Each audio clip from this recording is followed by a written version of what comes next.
আজ দুপুরের লাঞ্চে আমার রান্নাঘরে হচ্ছে মুগের ডাল আর শুক্তো। এই দেখুন, আমি মুগের ডাল বানানোর জন্য নারকেলটা প্রথমে ভেজে নিলাম, আর এইদিকে শুক্তোরও কিছু সবজি সেদ্ধ করে রেখেছি, আর করলা আর বেগুনটা ভেজে নিচ্ছি। এই যে পেস্টটা দেখছেন, এটা দেব শুক্তোতে, আর এই একটা পেস্ট আছে, এটা দেব আমি মুগ ডালে। এখানে আমি করলা আর বিনসটা আগে ভেজে নিয়েছি, এখন ভাজা হচ্ছে বেগুন, আরও কিছু সবজি কুকারে সেদ্ধ করে নিয়েছি। চলুন, নারকেল কুচিটা আমার প্রায় অনেকটাই ভাজা হয়ে গেছে। এবার এখানে একটু কাজু আর কিশমিশ দেব। আজ দুপুরে একটু হালকা ফুলকাই খাওয়া দাওয়া হচ্ছে, কারণ আর একটু পরেই আমরা যাব ঘুরতে, আর রাতের ডিনারটা সারবো বাইরে, তাই দুপুরে বেশি কিছু করলাম না।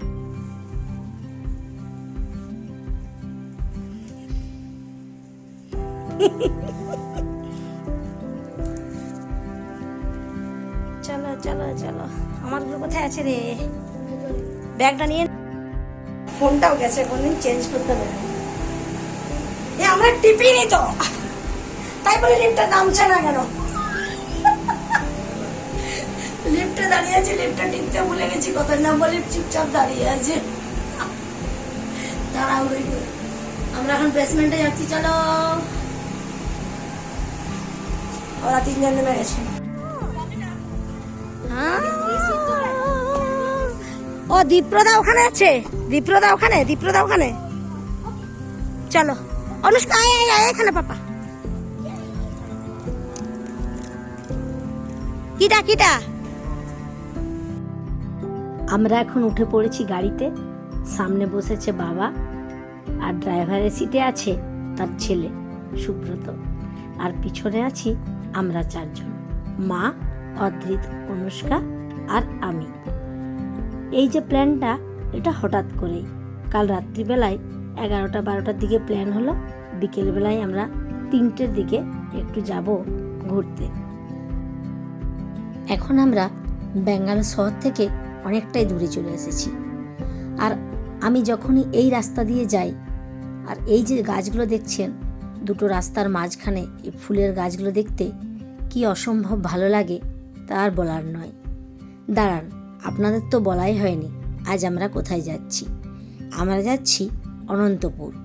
জায়গাটার নাম অনন্তপুর, এটা অন্ধ্রপ্রদেশ, আর আমার ফ্ল্যাট থেকে দেখাচ্ছে 130 কিলোমিটার দূর। পৌঁছাতে লেগে যাবে 2 ঘন্টার উপর, তারপর আবার একটুখানি দেব মাঝখানে টি ব্রেক। অনেকটা রাস্তা এসেছি, প্রায় 100 কিলোমিটার চলে এসেছি বলো, আর 45 না কত দেখাচ্ছে। কেউ ফুটি খাচ্ছে, আমি আসলে চা খাচ্ছি।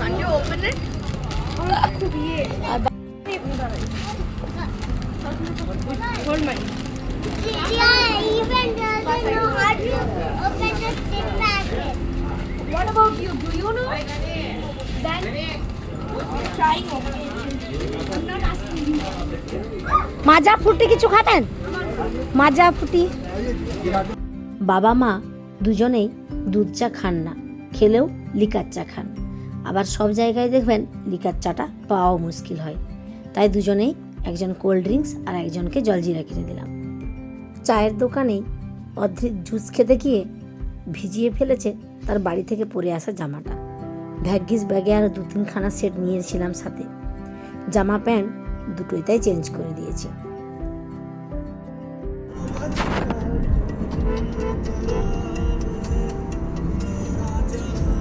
আমরা টোটাল 3টে ফ্যামিলি গিয়েছিলাম, রনিতদা, পিনাকিদা আর আমাদের 3টে গাড়ি ছিল।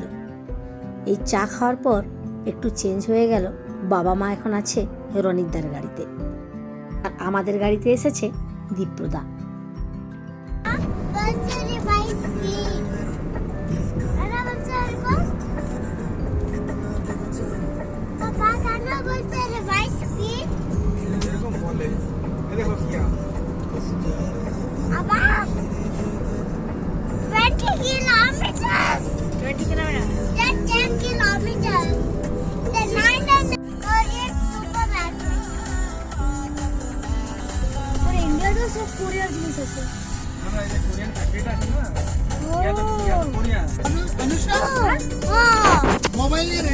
বেরোতে পারবি এখান থেকে? ওইটার উপরে পা দিলে কিছু হবে না। এখানে সাইডে সিটে পা রাখ, এখানে রাখ, এখানে একটা রাখ।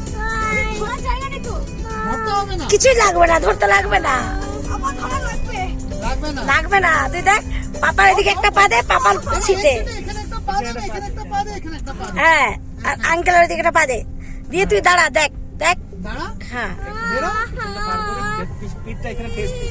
আরো আরো আরো দাঁড়া, একদম স্ট্রেট দাঁড়িয়ে যা। আমরে সে পা রাখ না, নো প্রবলেম, আমরে সে পা রাখ।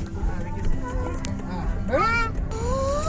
হ্যাঁ, এবার স্ট্রেট সোজা হয়ে দাঁড়িয়ে, পুরো সোজা দাঁড়া। পুরো সোজা দাঁড়িয়ে যা। আরে কিচ্ছু হবে না, দাঁড়া না। একটু আগে আপনাদের বললাম আমরা যাচ্ছি অনন্তপুর, এটা অন্ধ্রপ্রদেশে। অনন্তপুরেরই একটা পুরানো দুর্গ আছে, দুর্গটির নাম হচ্ছে পেনুকোন্ডা। আমরা আজ প্রথম ওখানে যাচ্ছি। এটা একটা ছোট উঁচু পাহাড়ের ওপর অবস্থিত। একটু আগেই রাস্তাতে একটা বোর্ড ছিল কিয়া লেখা, সেটা দেখে অদ্রিত খুব এক্সাইটেড হয়ে পড়ে, কারণ আমাদের গাড়িটাইও কিয়া কোম্পানির। এটা অ্যাকচুয়ালি একটা কোরিয়ান কোম্পানি, কোরিয়া থেকেই এসেছে। এই যে কিয়ার বোর্ডটা দেখা গেল, ওইখান থেকে 10 কিলোমিটার দূরেই নাকি কিয়ার ফ্যাক্টরি আছে।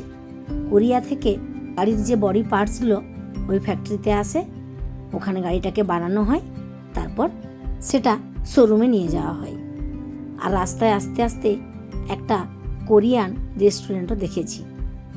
এই রাস্তাটায় আজ আমরা প্রথম এলাম। দীপ্রদা বলল আমরা যাওয়ার সময় একটু কোরিয়ান ফুড খেয়ে যাব। আর আজ প্রথম অনুষ্কা এই ভিডিওটা করেছে, তাও গাড়ির ওই উপর দিয়ে।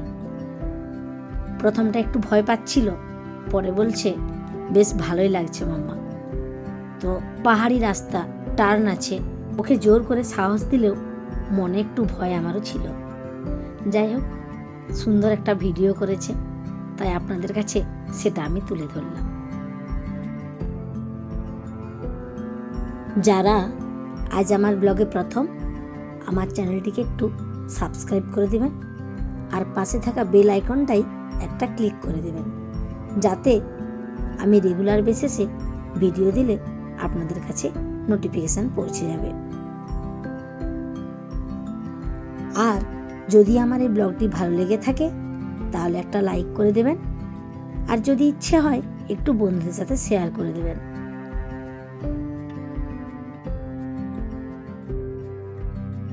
এই কয়েকটা দিন খুব ব্যস্ত থাকার কারণে ভিডিও এডিটিং করার সময় পাইনি, তাই আপনাদের কাছেও কোনো ভিডিও নিয়ে আসতে পারিনি।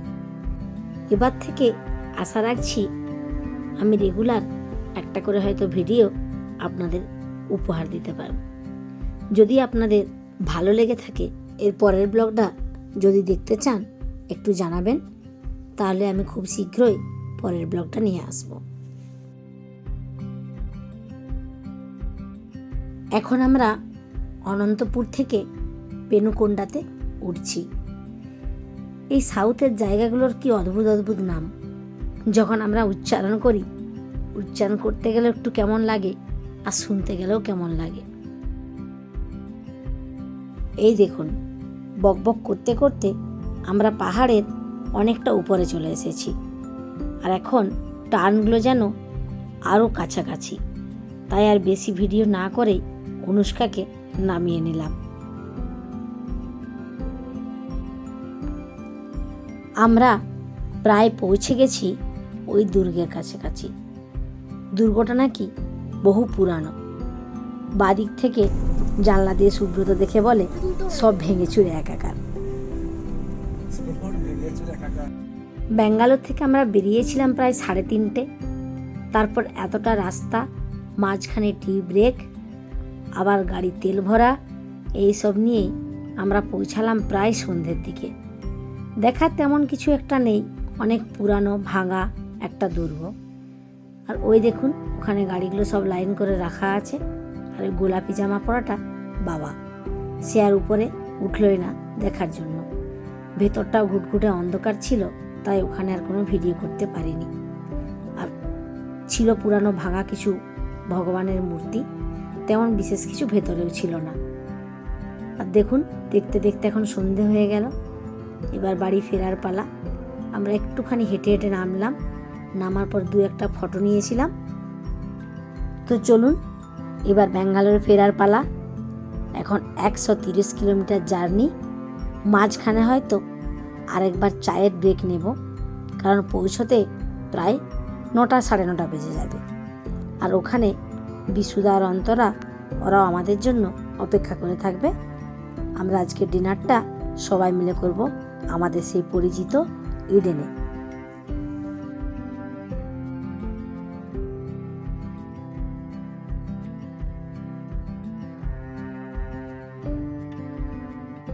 এখন আমরা পাহাড়ের রাস্তা ছেড়ে চলে এসেছি মেন রোডে। আর এইখানে লাইটগুলো দেখুন, প্রত্যেকটা পিলারেই ইন্ডিয়ান ফ্ল্যাগের যে কালার, সেই কালারের লাইট দেওয়া আছে। দেখতে খুব সুন্দর লাগছে। আর এই হচ্ছে ওই দুর্গটা যাওয়ার মেন গেটটা।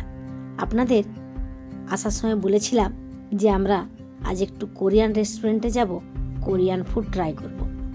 চলুন এবার ভেতরে যাওয়া যাক। ভেতরে গিয়ে অনেক খোঁজাখুঁজি করার পরেও কোরিয়ান খাবার আজকে মিলল না, কারণ এখন গ্যাসের নাকি খুব ক্রাইসিস চলছে, তাই রেস্টুরেন্টটা বন্ধ আছে। বলছি আজকে আমাদের এখন কোথায় থাকার কথা ছিল? কোথায় যাওয়ার কথা ছিল আজকে? আমাদের প্ল্যান কি ছিল?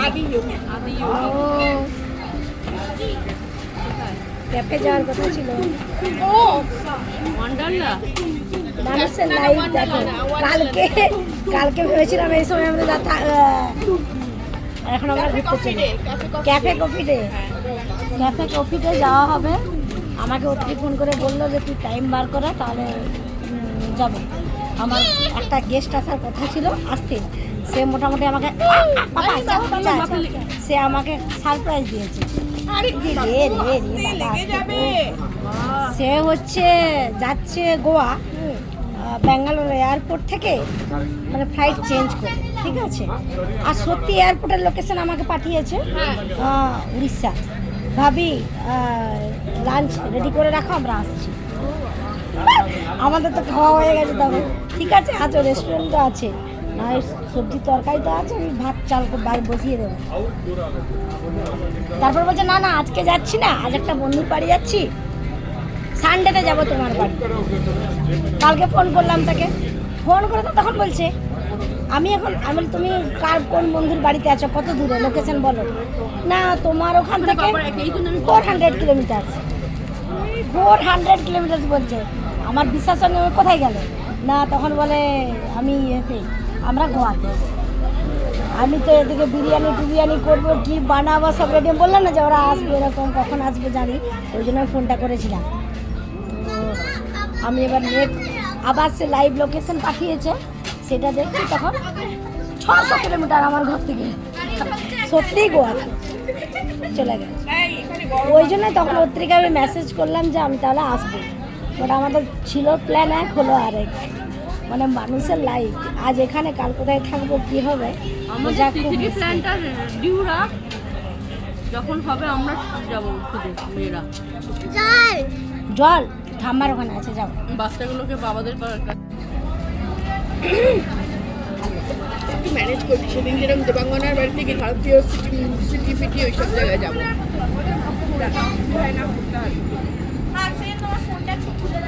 সন্ধ্যের টিফিন খাওয়া কমপ্লিট হয়ে যেতেই আমরা আবার বেরিয়ে পড়লাম ঘরের উদ্দেশ্যে। ঘর না, আমরা এখন যাব রেস্টুরেন্টে।